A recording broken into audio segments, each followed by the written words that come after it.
સુરતમાં ગરબામાં રોફ જમાવતો એક નકલી પીએસઆઈ ઝડપાયો। ઓન ડ્યુટી પીએસઆઈ છું એવું કહીને મફતમાં પાર્ટી પ્લોટ્સમાં એન્ટ્રી લેતો હતો।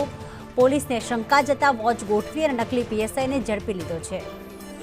મફતમાં પ્રવેશ મેળવવા પીએસઆઈ તરીકેની ઓળખ આપતો હતો। નકલી પીએસઆઈ યુવરાજ રાઠોડ રત્ન કલાકાર નીકળ્યો। નકલી પીએસઆઈએ પોલીસ સમક્ષ માફી માંગી।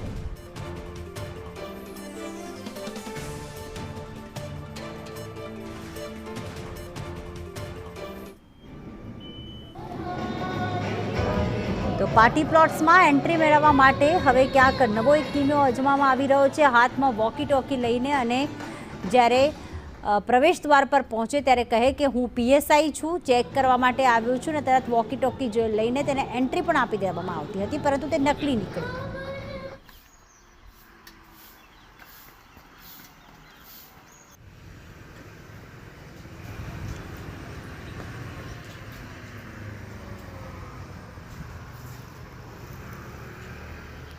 ગઈકાલ રાતે હું પોલીસ ખોટી ઓળખાણ આપીને વાયડીપી ડોમમાં ગયેલો અને ફરતો હતો અને મારી ભૂલ થઈ ગઈ, કોઈ જેવી ભૂલ કરીશ નહીં।